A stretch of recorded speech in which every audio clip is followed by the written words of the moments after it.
ma prochaine invitée, elle m'a envoyé un courriel. Elle a dit, j'ai tellement de choses à jaser avec vous. Alors, j'ai dit, bien, si vous avez tellement de choses à jaser avec moi, avec vous, venez en parler. Ben oui. Hein? Bonjour, Mme Lisanne Tanguay. Bonjour, Michel. Lisanne, c'est l'ouverture d'un centre psychomoteur. Oui, c'est ça. C'est ça, un centre psychomoteur. Notre centre psychomoteur s'appelle le Jardin des Petits Pieds. Un centre psychomoteur, dans le fond, ça vient... en fait, nous, on vise la clientèle de 0 à 7 ans. Le but étant de développer la psychomotricité des enfants. Ça passe par plusieurs stades, évidemment, plusieurs sphères, si on peut dire. Il y a la motricité globale de l'enfant qui est important de développer. Ce qu'on s'est rendu compte, c'est que souvent, les enfants arrivent à l'école en première année et on a le syndrome de la grosse main, c'est-à-dire de la grosse main. C'est comme si on image l'enfant avec une main immense pour tenir son crayon. Donc, on a travaillé fort les muscles de la main pour que l'enfant le tienne. Par contre, il est tout évaché sur son bureau. Hein, parce qu'il y a un tonus à la base qu'il faut aller chercher chez l'enfant. Et ça se fait en jouant tout simplement, en travaillant l'équilibre, la coordination, ces choses-là. Alors là, on vient vraiment par des parcours moteurs, murs d'escalade, piscine à balles. On amène l'enfant à jouer, à bouger, à se dépenser, mais aussi à développer ces muscles-là qui vont être utiles à l'école par la suite.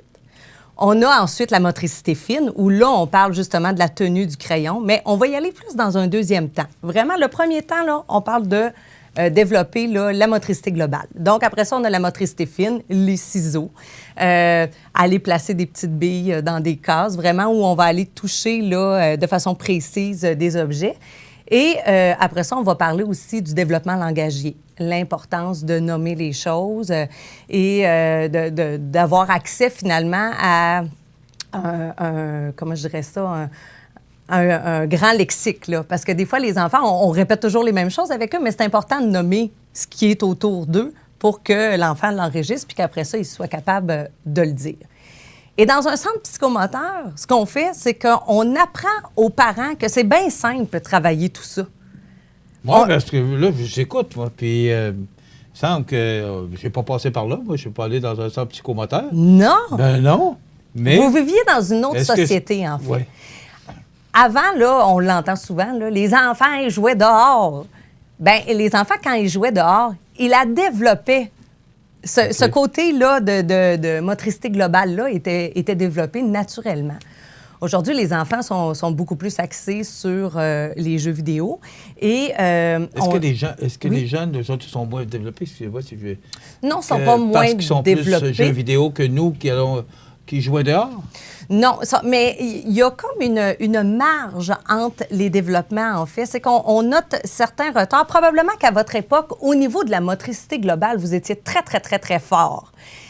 Par contre, au niveau des connaissances générales, vous étiez possiblement moins stimulé que les enfants d'aujourd'hui avec toute l'information qu'on peut avoir par la télévision ou encore par Internet.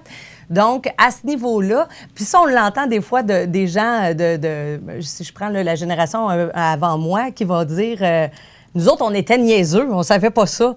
Bien, nos enfants aujourd'hui sont peut-être pas niaiseux, mais ils savent pas se tenir assis sur une chaise. Fait qu'il faut les aider à ce niveau-là. Puis, quand on prend des enfants qui sont élevés en ville, surtout, où ils n'ont pas nécessairement accès à une cour extérieure, ou encore sont élevés dans des blocs appartements, puis que le parent dit à l'enfant, bien là, fais pas trop de bruit, saute pas, cours pas, fais attention, parce qu'ils veulent faire attention, finalement, à l'environnement, aux gens qui habitent dans les autres loyers. L'enfant, là, il a besoin de se dépenser. Puis ça, là, c'est juste de laisser les enfants être des enfants. Puis ça, chez nous, c'est possible. Bon. Chez nous, ils peuvent courir, sauter, crier. Il n'y en a pas de problème. Okay. L'important, c'est qu'ils fassent attention à l'autre ami. Vous êtes patient. Mais c'est notre travail. On est payé pour ça. Maintenant, un centre psychomoteur, c'est à Montmagny. Oui. Mais ça existe ailleurs. Là. Mais Pourquoi avoir pensé à Montmagny? D'abord, est-ce que vous entrez en compétition avec les garderies puis Non, pas du tout. Non? Pas du tout. Au contraire, on veut travailler en complémentarité avec eux. Nous, on en avait déjà un qui était actif à Saint-Paul depuis 2017. Ma collègue Joanie Gariepi avait mis en place ce projet-là. Ça sort de son cerveau à elle qui a dit à un moment donné, « Hey, ça nous prendrait ça. » Elle a embarqué notre directrice, Joanne, dans son idée. Puis, ça fonctionne super bien du côté de Saint-Paul.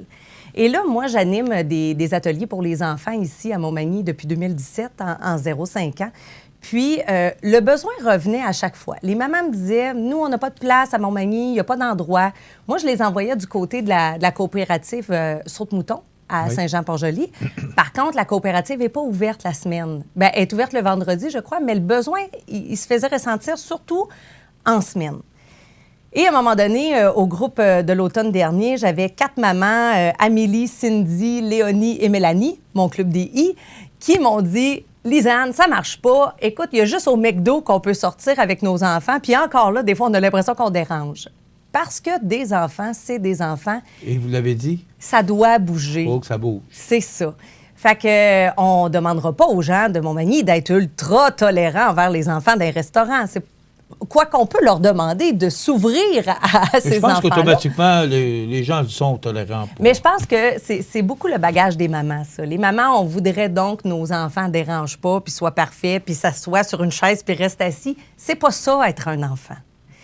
Fait que moi, ce que j'ai fait avec ces mamans-là, c'est qu'à partir de leurs besoins, on s'est dit, un centre psychomoteur comme on a à Saint-Paul, ça serait génial à Montmagny, de un.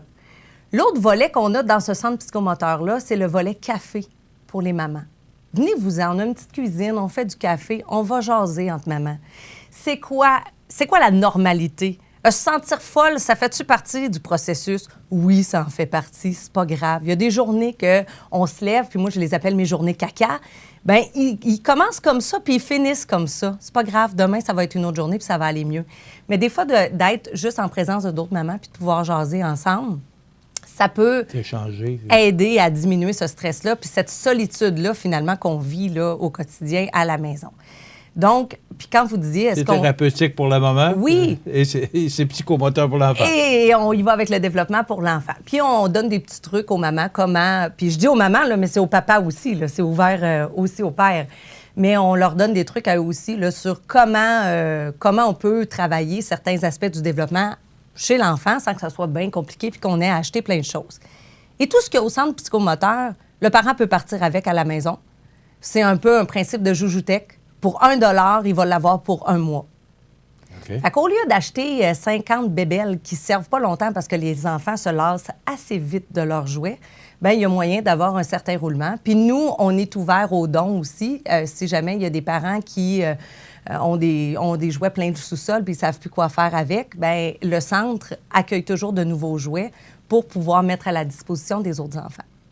Puis on invite les garderies. À votre question, est-ce qu'on vient dans les jambes des garderies? Pas du tout. Ce qu'on fait, c'est qu'on les invite à venir au centre psychomoteur. Ceux qui ont, on le fait du côté de Saint-Paul, là, un milieu familial, bien, au lieu de payer les accès par enfant, eux, ils payent par troupe. Fait qu'au lieu d'être 3 $ par enfant, ça va être 3 $ par garderie. Puis la garderie débarque avec ses 5-6 enfants et ils peuvent venir jouer pour l'avant-midi puis socialiser avec d'autres enfants. Puis après ça, l'éducatrice repart dans sa garderie pour le dodo de l'après-midi. Alors, ça ouvre le 18 mai. Oui. C'est au marché Colibri. Oui, l'ancien marché Colibri. Oui, oui, ben oui. C'est ça. Est-ce que vous avez pris le magasin au complet? Ou... On a pris 1500 pieds carrés. Okay. Ça se retrouve à être comme la moitié du magasin. On se retrouve à être comme dans le centre, finalement, là, du bâtiment. Là. Donc, c'est M. Luc Gosselin et un de ses associés là, qui nous a fait un très bon prix là, pour qu'on puisse développer ce projet-là du côté de Montmagny. Là. Et le centre, il va être ouvert, dans le fond, à partir de la semaine suivante. Là, je n'ai pas la date. C'est le 18 mai que là, c'est le 18 mai, c'est le samedi. Mais là, le lundi, ça va être férié. Donc, à partir du mardi suivant, on va être ouvert 4 avant-midi semaine, soit du lundi au jeudi. Le 21. C'est ça. Alors, vous comptez mieux que moi. Non, j'ai quelqu'un qui me parle. Ah! J'ai pas ça, moi. Ah, OK. Mais c'est ça, ça va être ouvert. Ça coûte quoi? Ça fonctionne comment? Bon. Dans le fond, le prix d'accès, c'est 3 $ par enfant. L'enfant paie à partir d'1 an. C'est gratuit pour les parents, évidemment, eux, mais ils doivent accompagner leur enfant. C'est pas une garderie. On peut pas laisser son enfant puis partir. Il faut rester avec l'enfant. OK. Mais ça coûte 3 par enfant. Et il y a la possibilité d'acheter une carte de 8 accès à 20 Fait que ça revient à 2,50, 2,75 à peu près par visite. Les parents amènent les collations pour l'avant-midi, mais on a aussi des dépanneurs. Là. On va avoir des petites collations santé à offrir aux enfants là, pour un coût modique, là, si jamais le parent avait oublié. Est-ce qu'on peut faire des fêtes d'enfants? Oui, vous allez pouvoir louer. Dans le fond, ça va être à la disposition là, des parents. Là. Dans le fond, on va avoir une boîte vocale, mais on a aussi une éducatrice qui va être là 4 avant-midi semaine. Fait qu'il y a possibilité de réserver avec elle, puis d'avoir le local la fin de semaine. Numéro de téléphone, qu'il y en a? On l'a pas encore, on attend notre ligne. Okay. Mais on a notre page Facebook. On est trouvable là, sur Facebook, Jardin des Petits Pieds. Puis, c'est ça, aussitôt qu'on va avoir notre numéro de disponible, là, sachez qu'on va le mettre sur notre site là, pour que vous puissiez nous rejoindre. Ça va nous faire plaisir. Madame, vos yeux brillent. Oui! Oui. J'aime les enfants, j'aime la couleur, j'aime les jouets. Oui, Madame Lisanne Tanguay, technicienne en travail social. Pace N, comment c'est? Se relever avec bébé. Passe et se relever avec bébé. Passe. Okay, Passe, c'est un programme d'action communautaire pour les enfants. C'est financé par le gouvernement du Canada. Okay. Et se relever avec bébé, c'est un service qu'on fait à la maison où on va aider des mamans dans le besoin qui trouvent difficile un petit peu là, leur parentalité avec des enfants 0-18 mois. Madame, on va vous souhaiter bonne chance dans Merci. ce beau projet. C'est le 18 mai, mais officiellement, c'est le 21, le mardi 21, pardon. C'est ça. Le 20. C'est congé, c'est la fête de $. C'est ça. Mais juste de dire, peut-être le 18, c'est de 10h à 11h30, l'ouverture officielle. OK. Alors, à un moment donné, on va avoir un numéro de téléphone. C'est sûr. Pour s'informer. Merci beaucoup, Mme Lisanne Tanguay, technicienne en travail social, pour cette belle nouvelle. Puis, vous avez de l'air toute joyeuse de nous annoncer cette belle nouvelle. Oui, Bravo. c'est le fun. Oui. Merci. Merci. On s'arrête.